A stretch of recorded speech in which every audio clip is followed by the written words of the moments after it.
আসসালামু আলাইকুম। আজ আমরা বিশ্বের গুরুত্বপূর্ণ ২৬টি সাগর এর অবস্থান ও গুরুত্বপূর্ণ কিছু তথ্য নিয়ে আলোচনা করব। এগুলো জানলে কোন দ্বীপ কোন সাগরে বা কোন সাগর কোন মহাসাগরের অংশ এবং প্রণালীতে কোন সাগরের সাথে অন্য কোন সাগরগুলো সংযুক্ত হয়েছে এ সম্পর্কিত ধারণাগুলো আরও বেশি ক্লিয়ার হয়ে যাবে। প্রথমে চুকচি সাগর বা চুকচি সি, এটি আর্কটিক মহাসাগরের অংশ। এর অবস্থান হচ্ছে আলাস্কার উত্তরে। এরপর এটা হলো বেরিং সি, এটি প্রশান্ত মহাসাগরের অংশ। এখানে প্রচুর সামুদ্রিক প্রাণী পাওয়া যায়।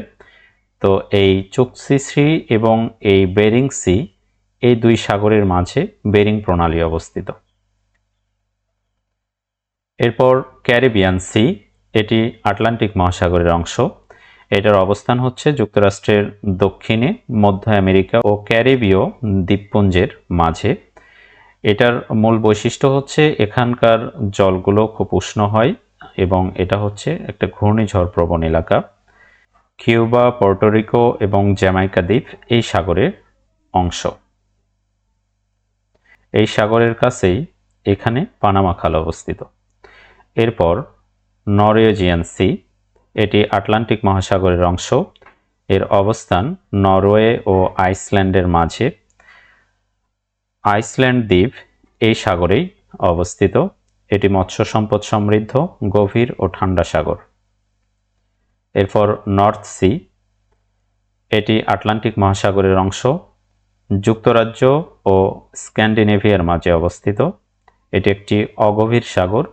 গ্রেট ব্রিটেন দ্বীপ এই সাগরের অংশবিশেষ।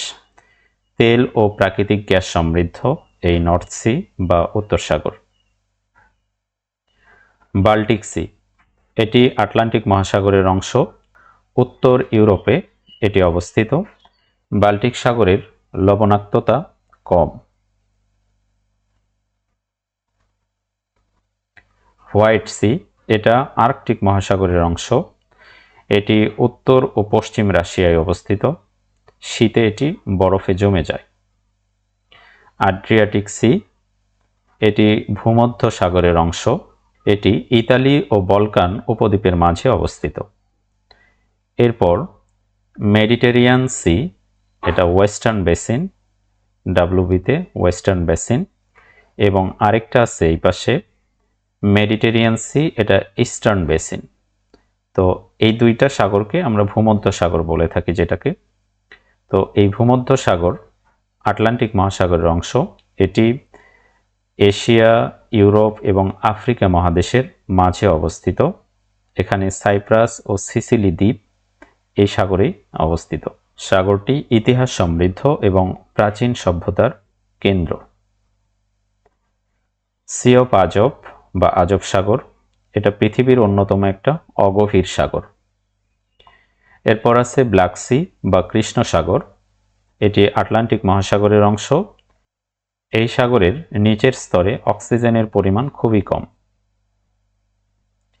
সি অফ মারমারা বা মর্মর সাগর, এর অবস্থান তুরস্কে। এটি কৃষ্ণ সাগর ও ভূমধ্য সাগরকে সংযুক্ত করেছে। এই কৃষ্ণ সাগর ও মর্মর সাগরের মাঝে বিখ্যাত বসফরাস প্রণালী অবস্থিত। এজিয়ান সি বা এজিয়ান সাগর, এটি ভূমধ্য সাগরের অংশ। এখানে অসংখ্য দ্বীপ রয়েছে। এই মর্মর সাগর ও এজিয়ান সাগরের মাঝে বিখ্যাত দার্দেনেলিস প্রণালী অবস্থিত। রেড সি বা লোহিত সাগর, এটি ভারত মহাসাগরের অংশ। তিরান দ্বীপ এই সাগরে অবস্থিত। এই সাগরের পানি খুবই লবণাক্ত। অ্যারাবিয়ান সি বা আরব সাগর, এটি ভারত মহাসাগরের অংশ। এটি ভারত, পাকিস্তান ও ওমান উপকূলে অবস্থিত। ইস্ট সাইবেরিয়ান সি বা পূর্ব সাইবেরিয়ান সাগর, এটি আর্কটিক মহাসাগরের অংশ। অধিকাংশ সময় এটি বরফে ঢাকা থাকে। সি অফ অক্সটক বা অক্সটক সাগর, এটি প্রশান্ত মহাসাগরের অংশ। শাখালিন ও কুরিল দ্বীপপুঞ্জ এই সাগরেরই অংশবিশেষ। শীতে এটি বরফে ঢাকা থাকে। জাপান সি বা জাপান সাগর, এটি প্রশান্ত মহাসাগরের অংশ। এটি পূর্ব সাগর নামেও পরিচিত। হনসু ও হোক্কাইডো দ্বীপগুলো এই সাগরে অবস্থিত।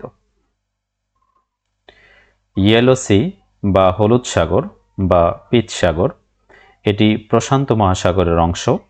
হলুদ বর্ণের পলির জন্য এ ধরনের নামকরণ করা হয়েছে। ইস্ট চায়না সি বা পূর্ব চীন সাগর, এটি প্রশান্ত মহাসাগরের অংশ। ওয়াকিনাওয়া দ্বীপ এই সাগরে অবস্থিত। এটি একটি বিখ্যাত বাণিজ্যিক নৌপথ। এর নিচে আছে সাউথ চায়না সি বা দক্ষিণ চীন সাগর, এটিও প্রশান্ত মহাসাগরের অংশ। স্প্র্যাটলি দ্বীপপুঞ্জ এই সাগরেই অবস্থিত। বিশ্বের অন্যতম ব্যস্ত নৌপথ এই সাউথ চায়না সি। এরপর ফিলিপাইন সি, এটি প্রশান্ত মহাসাগরে অবস্থিত। বিশ্বের গভীরতম সামুদ্রিক খাত অর্থাৎ মারিয়ানা স্ট্রেঞ্চ এই ফিলিপাইন সিতে অবস্থিত। আন্দামান সি, এটি ভারত মহাসাগরে অবস্থিত। আন্দামান ও নিকোবর দ্বীপপুঞ্জ এই সাগরে অবস্থিত।